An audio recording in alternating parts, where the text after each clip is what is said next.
All right, good morning. It is Mental Toughness Monday, and you are here ready to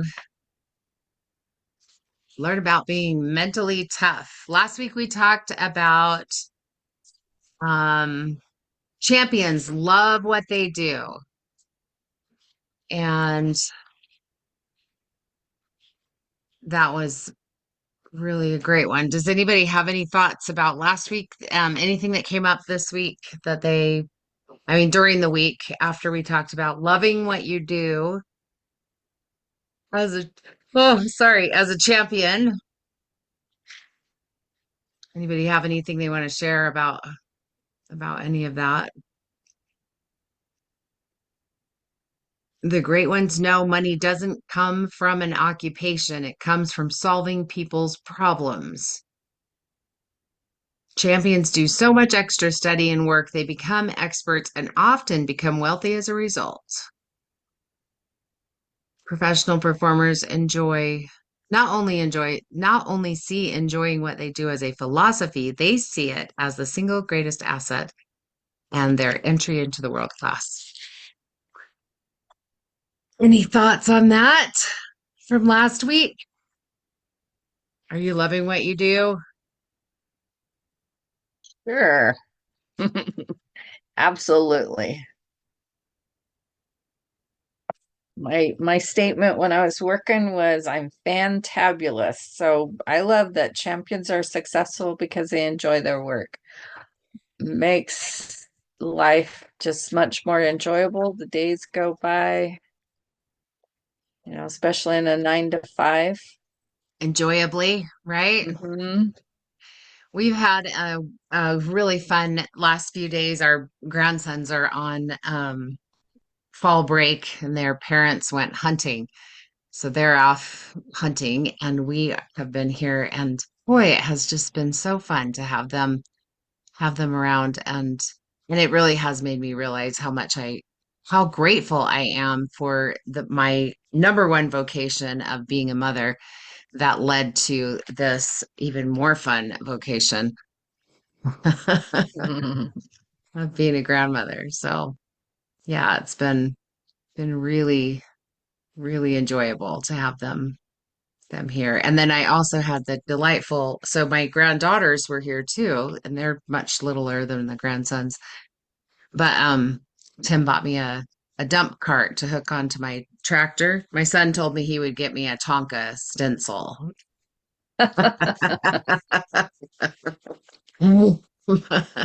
But anyway, because I have this little John Deere tractor. Anyway, so my little granddaughters were in the cart, and I was like, well, I can't just drive around here and take them for a ride. I better mow the lawn. That's not done yet.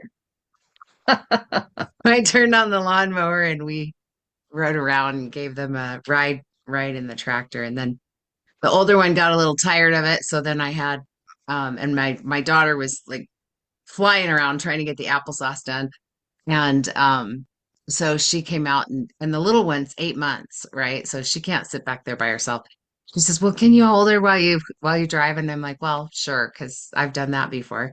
Anyway, she falls asleep immediately. So I'm like flipping her around, putting her on my shoulder, driving, mowing the lawn. But it was heartwarming. It was just wonderful. And yeah, you just have that awesome experience when you love what you do, for That sure. made mowing the lawn a pleasure, right? It really did. It was really, really delightful. So, all right. Number 46. Let's jump into number 46. Champions create a winning environment. Have you ever noticed children of super rich families often attract misery into their lives in a variety of ways? These children are raised in an environment of extreme privilege. As a result, they often develop a sense of entitlement that creates conflicting feelings as their lives progress. Even at age 40, some of these, quote, kids are completely confused about how they fit into the world Because they never had an opportunity to learn and grow through adversity and challenge. Their parents purchased their problems away and left them with gaping psychological holes. Similarly, amateur performers tend to be their own worst enemies and create misery and depression from a deep sense of disappointment with themselves. Professional performers learn to create their own environment of ongoing learning, growth, and discipline. They often discover their greatest joy in the conquering of their greatest obstacles. While amateurs do everything possible to exist in an environment of comfort, champions know the only true comfort comes from becoming the people they were meant to be by learning and growing each day. Amateurs think they are victims of their environment and seem to thrive on blaming other people.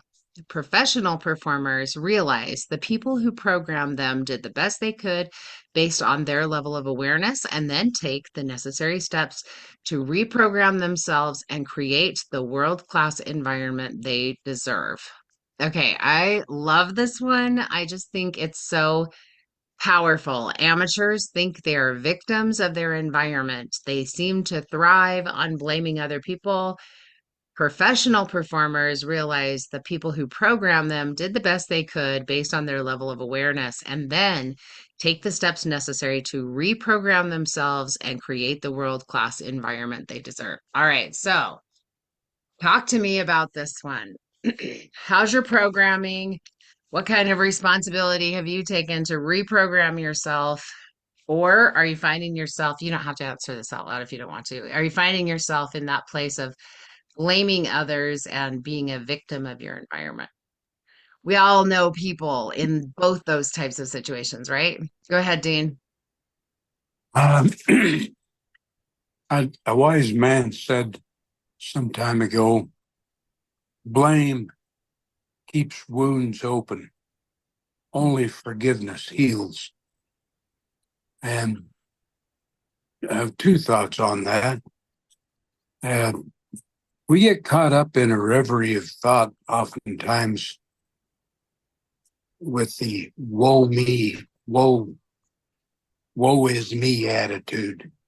And not only do we blame others, but sometimes we blame ourselves, which is not entirely healthy unless we can see it and marry it to a more positive outcome. Um, and I forgot what my other thought was, and I can't develop the one that I've got, so I'll bow out with those thoughts. I think. Well, I do love that. And I love what you said about, blame, keeping wounds open, because that is, I mean, I don't know of anything more true about that. I mean, regarding this topic, because the blame, like it's always somebody else's fault, that hurts, right? You have no power. You're totally powerless as a victim in that condition. And in some ways, it's nice to be a victim because then we don't have to take responsibility for anything. It can just be someone else's fault. They haven't trained us well enough. They haven't taken care of us well enough. They haven't left us any inheritance. They haven't, la la la. And there's lots and lots of people in the world who have done things that have hurt us over the years. The longer we're alive, the more experiences we have of people hurting us, right? If we sit and think about it, then we're miserable. We create misery for ourselves, right? Well, and it's heavy. It's heavy on your soul, your psyche, just, yeah. Yeah. And don't you think that's the natural man way? Instead Oh, of yeah. raising ourselves up and above that. I was Yeah. gonna on to Chris is that it's heavy on those around you to have to Mm. help to kind of shoulder you along. It's not that bad. Or tiptoe around you. Yeah. Yeah. Yeah. Yeah. Yep. And even if we have to find professional help, um, It's worth yeah, doing. yeah. Yeah. And No, sometimes you just need that little boost. it's really helpful. Tim and I went a few different times. We would go to marriage counseling, but we called it continuing education. Because we just needed more skills, right? Uh, It's a good attitude. A positive outcome happened. right? It was very good. Yep. And that was really helpful to help us to stop blaming the other person. Mostly me. I had the bigger problem of blame. Not being blamed, actually doing the blaming. Um, okay, the other thing I love about this is that just where he talked about how children of super rich families attract misery into their lives because they didn't ever have the experience of or the opportunity to grow through adversity and challenge. And then similarly, amateur performers create misery and depression from a deep disappointment with themselves. So this is like we're just letting ourselves down over and over, or we haven't had or taken the opportunity to learn and grow through adversity and challenge. So, any thoughts about adversity and challenge and how it's made you grow? Definitely shapes us, whether we let it shape us for better or worse, that's also a choice. Yeah. We were listening to a program yesterday, and it was so interesting that, talking about the sacrifices is so sanctifying. The sacrificing and suffering. I guess it was suffering. Suffering is very sanctifying, and it helps us to realize we're all at level one with our peers and with our family and all of those people around us that we love and that we tolerate even.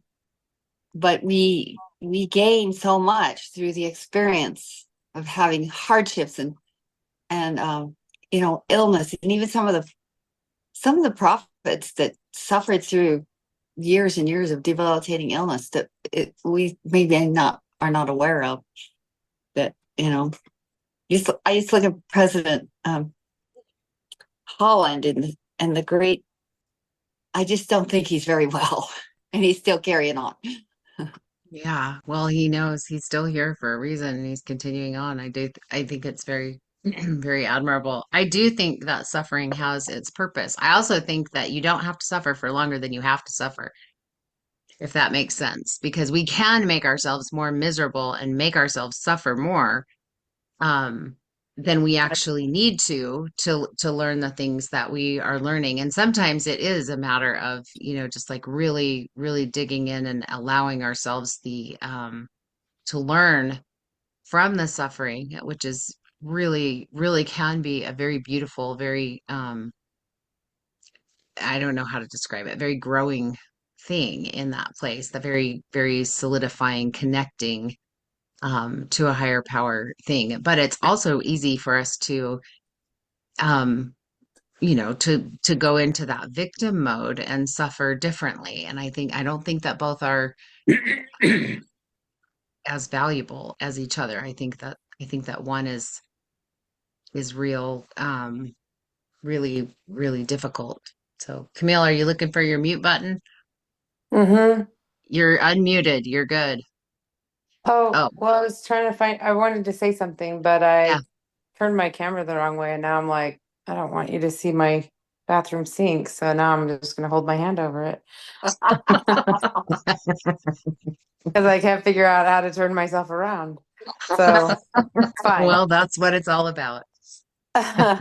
So, but what I was gonna say is that this conversation is reminding me of an author that I heard speak last week to our students at school. And anyway, he was talking about the kids were asking him about something about technology. And anyways, the conversation of AI got brought up. And anyway, he was inspirational in the way that he handled it, but you could tell his frustration over being an accomplished author but also the challenges that come with technology, and how he said this is the development of AI had for him, his industry has been the greatest theft of his work, because um, they all of these stories were taken and put into AI, and now someone else can come along and have a generated story based on, you know, the formats of him and all his friends and, you know, all these successful authors. I thought that was really interesting. But he told the kids, he said, really, it's the process of becoming an author is about the process of becoming. That's what we're really aiming to be, is to become the kind of person who can write a great story. Yeah. Anyway, that's what this is kind of reminding me of, is just that challenge to continue to grow, and to what are the challenges, what are the sacrifices that I need to make, I guess, in spite of AI and other technologies that make my life a little more easy. What are the things that I really need to put myself into that will help me to grow, to become the kind of person that I'm meant to be and that I want to be? I love it. I love that. I think that's so powerful and very responsible, right? You just like professional performers learn to create their own environment of ongoing learning, growth, and discipline. Like you don't have to, right? So you have to learn to. If you want to become um great, then you have to put yourself in that environment where you're continuing to learn, grow, and discipline yourself with self-discipline. All right, let's read the quote in the green box. The first step toward success is taken when you refuse to be a captive of the environment in which you find yourself. That's Mark Hain, author. And then the action step for today is make a commitment to upgrade your environment, beginning with the people around you. Limit your exposure to neutral and negative people, remembering that consciousness is contagious. Befriend a champion and spend as much time with this person as possible. I promise this will raise your level of expectation. Have you experienced that? Have you become friends with a champion and then watched as your level of expectation of how things go in your life have improved? I just Well, feel we're like that. friends with Brenda, if that helps. Well, She's always got something for us to learn. Woo woo. Keep learning, keep learning. well, thank you. I was that wasn't what I meant, but I mean, thank you. That's yes.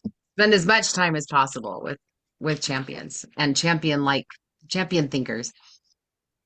All right, let's talk about our world-class resource. Become an active student of personal development by listening to tapes and CDs. That's how old this is, right? From your favorite authors, speakers, and philosophers as you drive. So I do podcasts and YouTube videos now, or audiobooks. In fact, my son just told me to start reading 12 Rules for Life. Has anybody read that? Jordan Peterson, 12 Rules for Life. Oh, good. Haven't read that. Yeah. Yes, Create a that's a great world one. create a world-class environment by turning your car into a university on wheels. The largest producer of personal development tapes and CDs at the time of this writing was Nightingale Conant Corp, and their website is nightingale.com. So there's lots and lots, and people have, I mean, there's so much good information that we can learn from other people who've been willing to put it on, or even great podcasts people get on and talk about just different topics and different things, and it's just really a great blessing. So, all right. Have any of you Um, heard of Blink List? I have Have heard of you? that. Is that the summary, the book that That's the book summary. It's like 15-minute books. yeah. Is that I'm something you sure. I'm use? sure it's AI. It probably I is. listened to one story and then they took me off the spree when I can't figure out how to listen to another one. You probably have to pay. I probably have to pay, but it might be worth it. But I wish I could search the topics I want instead of have to search their library, you know. Oh, yeah. Like if you And don't know, maybe you I would don't know take, what you want to hear. You want to hear something about something. yeah. Yeah, that's cool. Okay, well, I'll give you a sneak peek in case you want to get ready. Next week, the world class makes exercise a priority. Ugh, Okay. that's a terrible word. Hey, it's a sassy habit. I am active. It's your play though. You're saying it's Right. play. It should be your playtime. Yep. There you All go. right. Well, Exercises, exercises. I right. must do my exercises. Look at that. You got some coordination there. Hey, FYI, if you're on your celery feed this month or this third trimester, you're supposed to take that so it touches your esophagus. Remember when he told us don't encapsulate it, put it in a shake or somewhere if you can't stand it. But you could just drink it in a small amount of water too. Okay. It's supposed Oh, to touch your whole esophagus inside so that it It's clears out. healing. This is the one that heals all of your gut. Like it helps it Yes, heals your gut lining. So you want it that's to right. You be want it to so be accessible there. so Anyway, we're gonna watch you take yours. okay. What's this?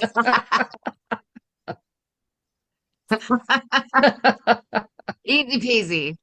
No capsule, huh? All right. What did he say? Quick, turn it away. I might have to have another drink. How's that? Yeah, she needs more drink now. All right, awesome. All right, well, thank you for being here. Have a great week, and we'll see you next time. I know. Bye-bye. Bye.